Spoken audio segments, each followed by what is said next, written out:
I mean, I have office hours every Monday afternoon. You never turn people away, so. We've made appointments before, but the appointments themselves haven't resulted in actual planning for change. The police are the guardians of the state. So are the prosecutors. So is the whole criminal justice system. And that is a system that criminalizes those who challenge the social order. Hello, my name is Stanley Heller. Welcome to The Struggle. The Struggle is shown on 30 cable stations from Vermont to New York City, on the internet at thestruggle.org, our YouTube channel, Struggle Video Media. We start with a student occupation at Wesleyan University.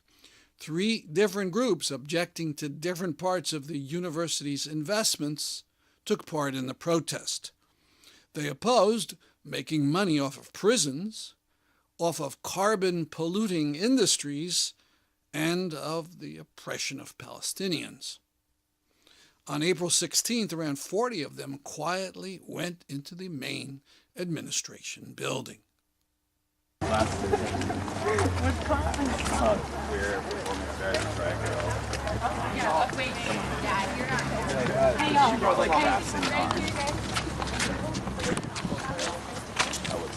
Wesleyan President Michael Roth met with them and tried to persuade them to come back some other day. I don't understand. Here, we'll wait till I'm here then. I don't understand. I mean, you asked to have an appointment to see me. I said you can have an appointment to see me. You're used to getting your appointments immediately, is that? I mean, I have office hours every Monday afternoon. You never turn people away, so. We've made appointments before, but the appointments themselves haven't resulted in actual planning for change. He left, supposedly to go to lunch, and then the students occupied his personal office. It's the pink one.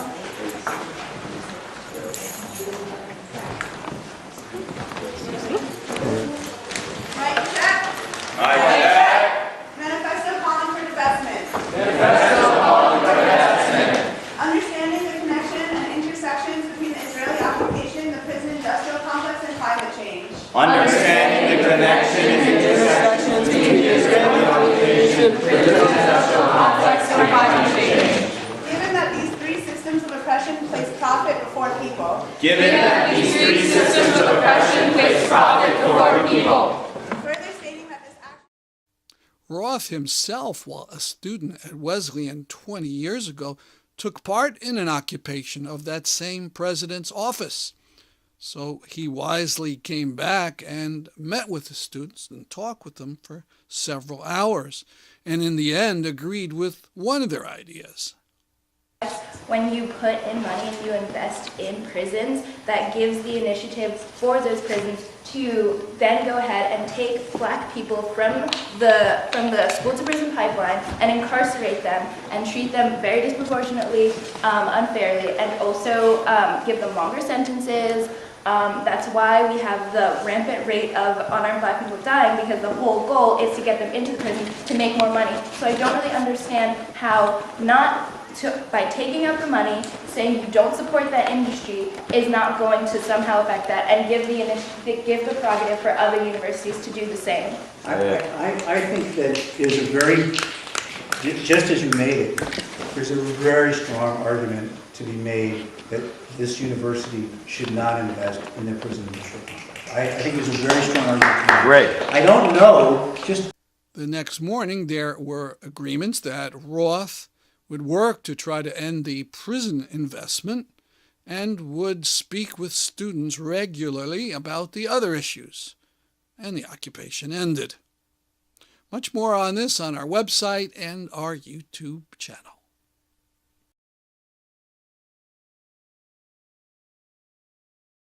Palestinian activist Ali Abu Nima posted a very interesting tweet on April 23rd. It was a photo of a book by Israeli ultra-right-winger Gula Cohen.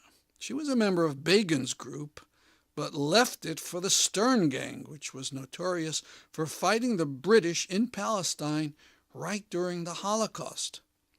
Abonima posted the cover of the book. It reads, "Memoirs of a Terrorist, Women of Violence, the passionate and moving story of Palestine's fight for independence by a member of the Stern Gang." The book was published in 1966. Evidently, she had no problem even then calling herself a terrorist. By the way, the Stern Gang was so insane that it tried on 2 occasions to interest Nazi Germany in a military alliance with it, right during the Holocaust. Its mad political theory was that since the British occupied Palestine, Nazi Germany was the lesser of 2 evils. Sounds absurd, fantastic. Look it up, or go to our website and go into the section, the archive, Zionists' Dirty Secrets. Now, Cohen, who is now 90, is not some odd footnote in history. She was a player for decades, and always on the extreme right, opposing any concessions for Palestinians or anyone else. Her son was a justice minister. In 2003, Gula Cohen was awarded an Israel Prize. And just last year, she was given another honor, the lighting of the torches on Israel's Independence Day. I hope this sheds a bit of light on the nature of the regime that rules Palestine, Israel. It is not a democracy in any sense of the word.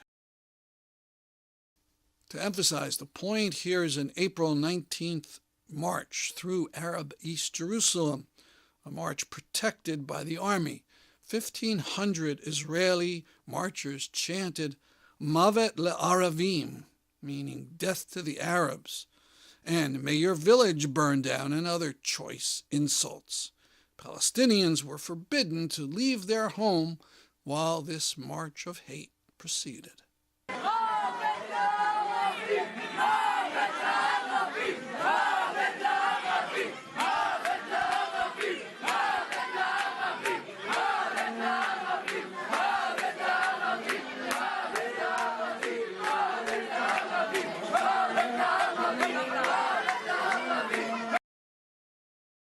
The last 2 weeks, we've shown parts of a New Haven talk given by Lia Tarachansky.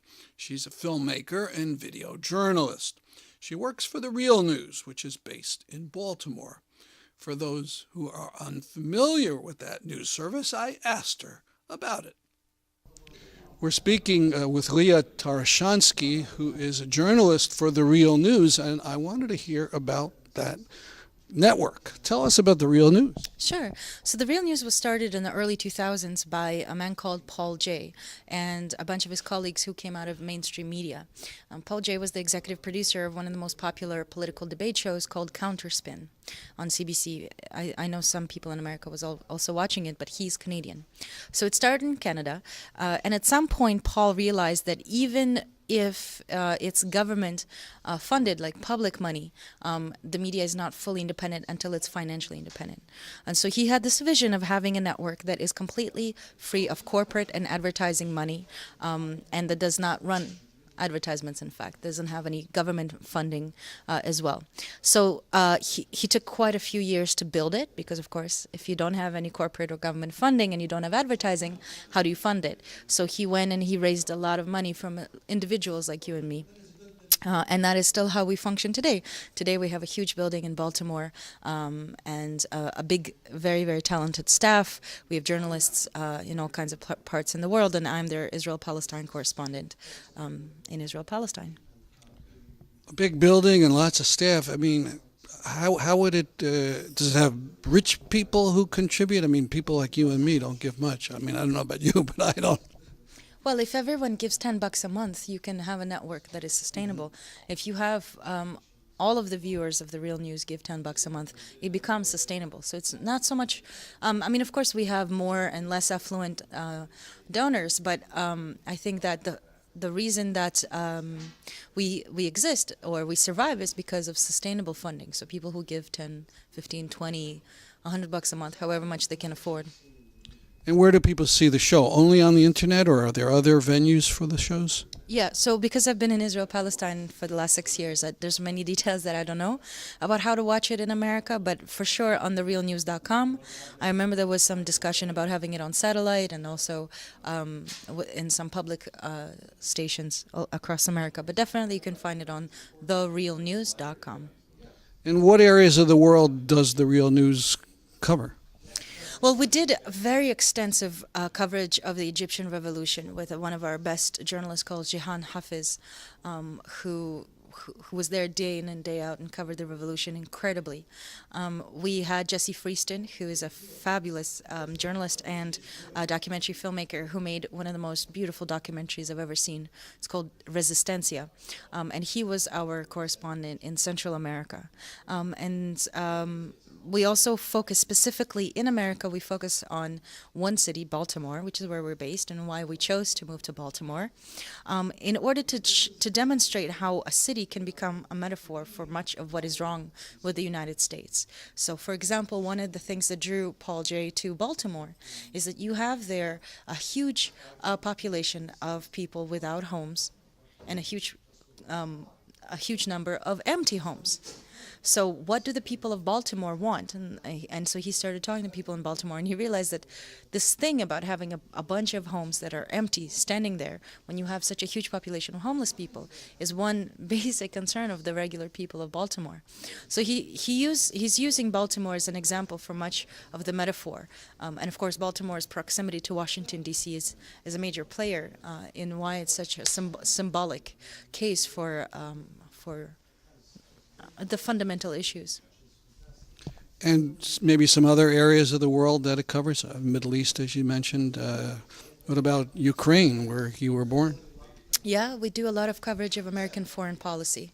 So we've done a lot of Middle Eastern coverage, a lot of European coverage.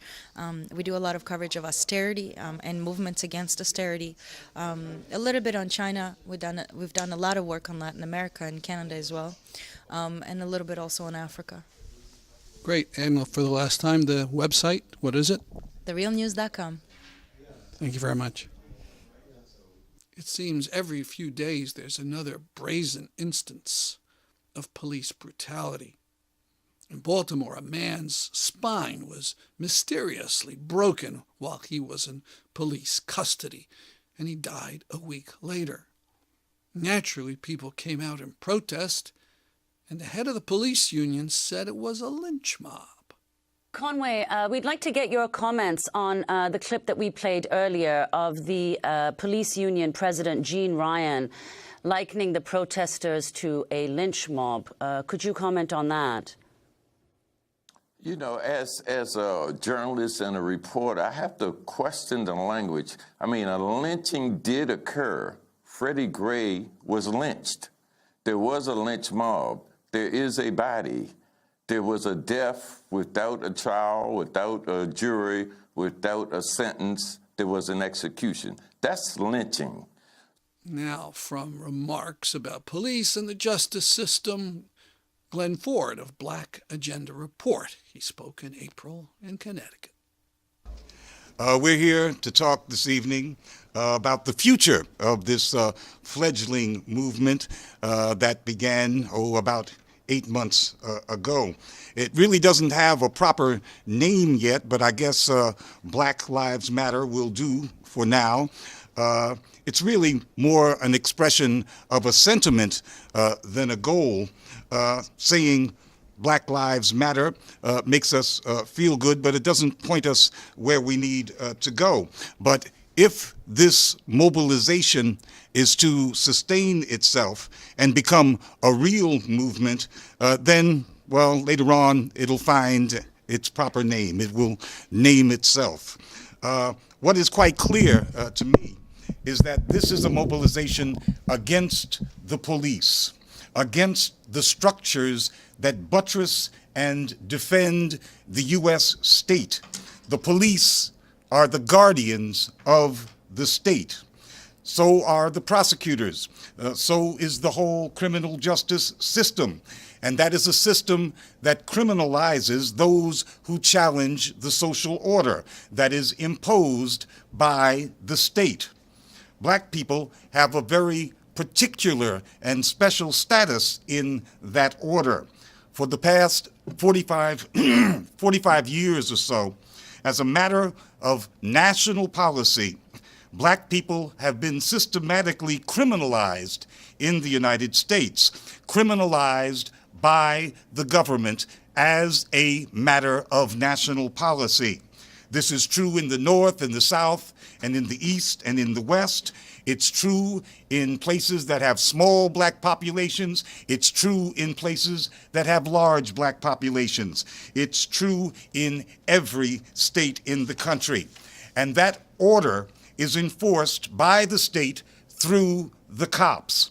So when this movement goes up against the cops, as it is doing, it is challenging the state, the United States.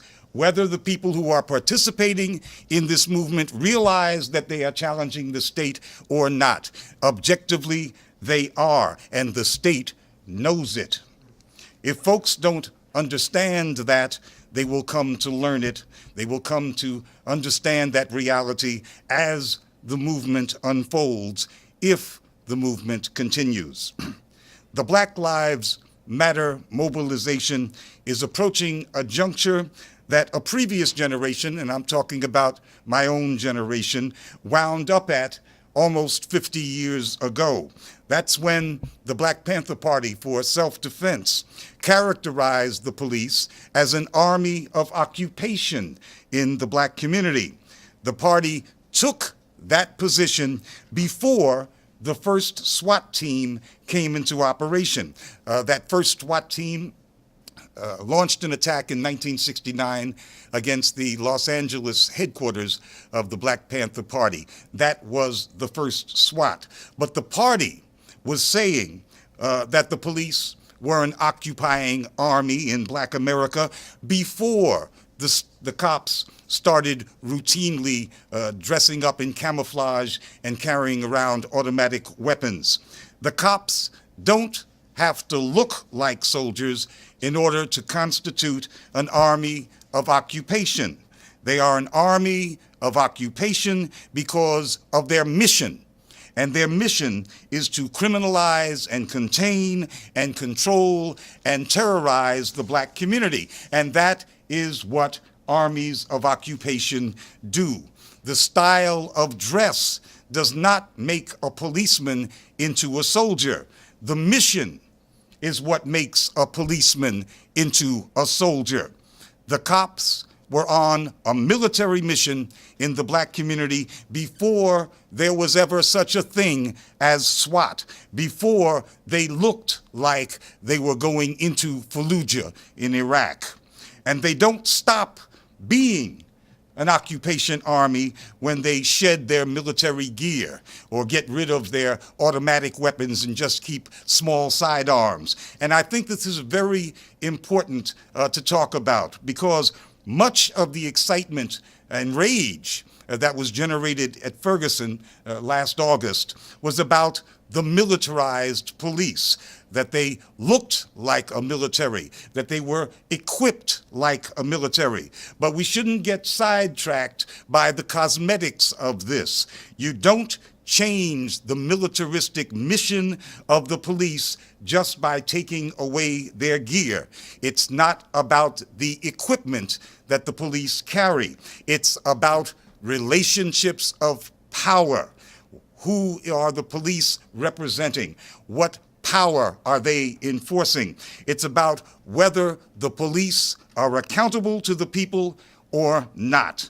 Are they here to criminalize and contain the people, or are they here to serve the people? Do they answer to the black community, or do they answer to wealthy white people? If the answer is that they, yes, do answer to wealthy white people or to not so wealthy white people, then the cops are an occupying army, and it doesn't matter how they dress. People have a right to resist an occupation army, no matter how it is dressed, no matter how it's equipped. It is the nature of the relationship between the people and that force that is important.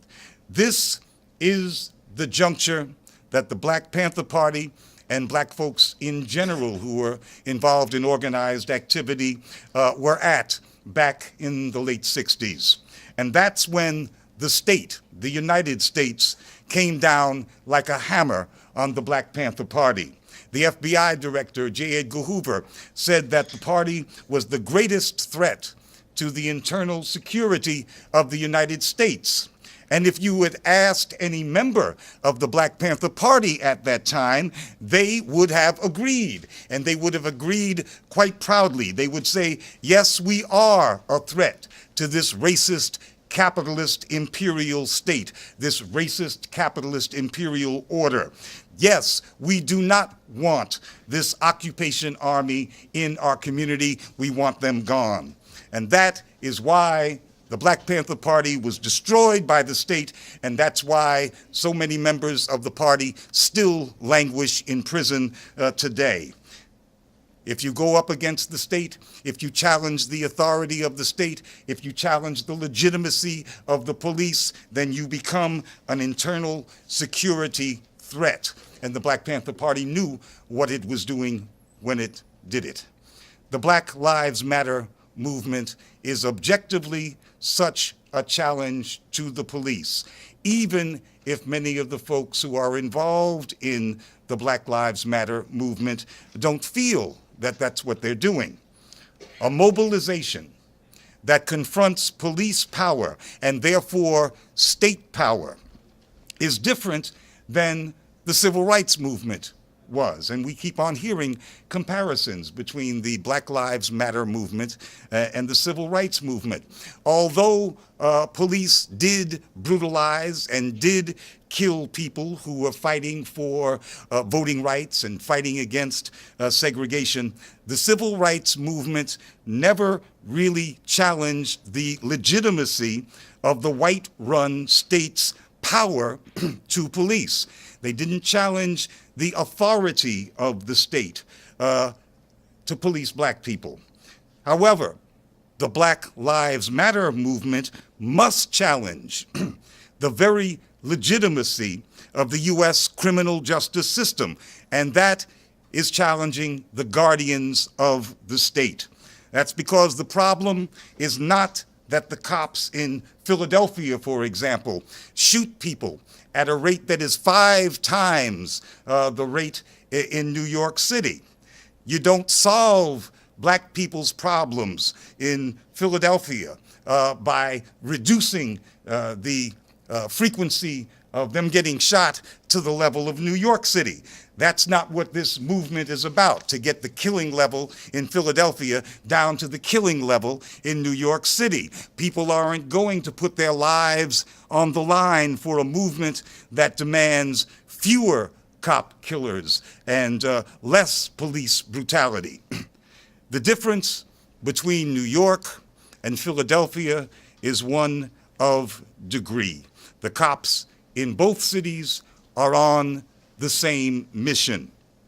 It's a mission that has thoroughly permeated the U.S. criminal justice system since roughly 1970. That's when, and you can go by the numbers, that's when U.S. incarceration rates began climbing into the stratosphere, so that now 1 out of every 8 prison inmates on the planet is an African American.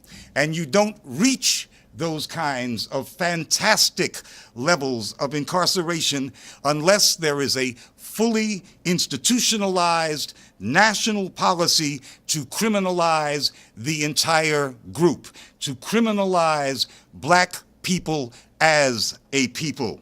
And that is precisely what happened in the late 60s and the early 70s. Mass black incarceration was the general white response to the freedom movements of the 1960s. And I say general because that response was almost universal. It was the response in every section of the country, and it was a response that was financed by the United States government, beginning with the Law Enforcement Assistance Administration, which was created by a bill that was signed into law by President Johnson, that distributed ultimately billions of dollars to local police departments. That is the genesis of the situation we have today. Michelle Alexander calls this monstrosity that was created in the late 60s the new Jim Crow. I prefer the term the black mass incarceration state, because this state reaches into every corner of the U.S. government. It is also catastrophically a system that reaches into every aspect of black life in America. It is a racist superstructure that criminalizes the whole group, criminalizes all black people. And this superstructure is embedded in every fiber of the government apparatus, especially in the criminal justice system. That's why I call it a black mass incarceration state.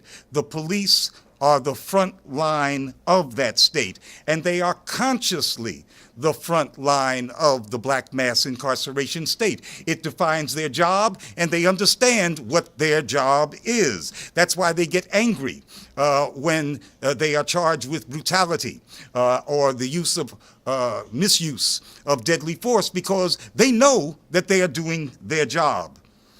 However, and I think this is a big however, we're constantly urged to see the Black Lives Matter movement as just another revival of the civil rights movement.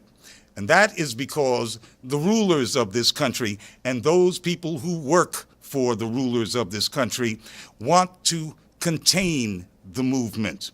They want to keep it away from the central questions, the central issue of power relationship, who has power and who exercises that power against whom. And they want to make it a kind of why can't we all just get along kind of movement. They try to make it a question of sensitivity and diversity in the workplace rather than a question of power. They want you to focus on who does the policing and what their particular personal mental framework is, rather than on the mission of those people who do the policing and who they are accountable to. In Philadelphia, and that's that city where they shoot black people down like dogs, the mayor is black, the top prosecutor is black, the police commissioner is black, and 35% of the cops are black. And a huge percentage, a huge proportion of the killer cops are black. In Newark, New Jersey, which has had a black mayor and a mostly black city council since 1970, it is just now getting around to creating something like a police review board with questionable powers.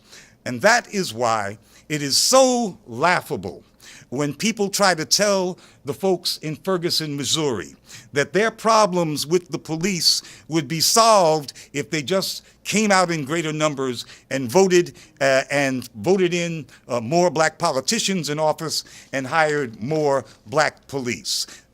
That has never changed the basic relationship between police and the black community in any city in the country.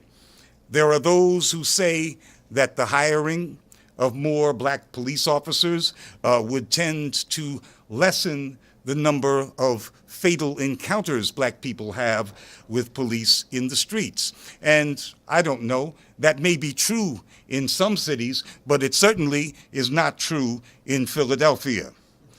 The sad reality is that black-led city administrations have for the last 4 decades, since about 1970, done more than their share to send millions of black people into that American gulag, into the black mass incarceration state's dungeons. The whole cold, hard truth of the matter is that even as the mass black incarceration state, what Michelle calls the new Jim Crow, was being erected, being put together brick by brick, black politicians were stepping forward very eagerly to help run the infernal incarceration machine. So that today we have the black corporate president appointing the black police commissioner of Philadelphia, the killer cop capital, as the head of a presidential commission that is studying the reforming of policing in the black community.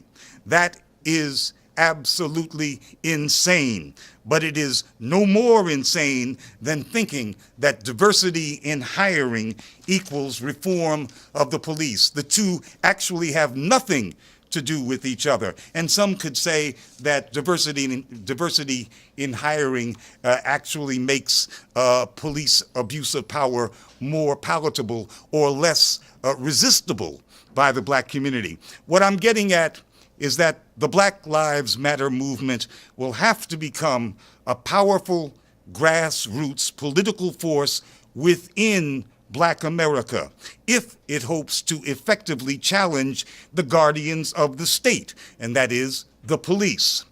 This is a struggle that is about power, pure and simple, and it will require that black people disempower those blacks who have collaborated with the mass black incarceration state all of these years.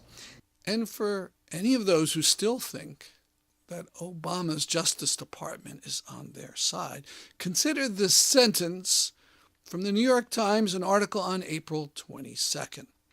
It reads, "At the Supreme Court, where the limits of police power are established, Mr. Holder's Justice Department has supported police officers every time an excessive force case has made its way to arguments.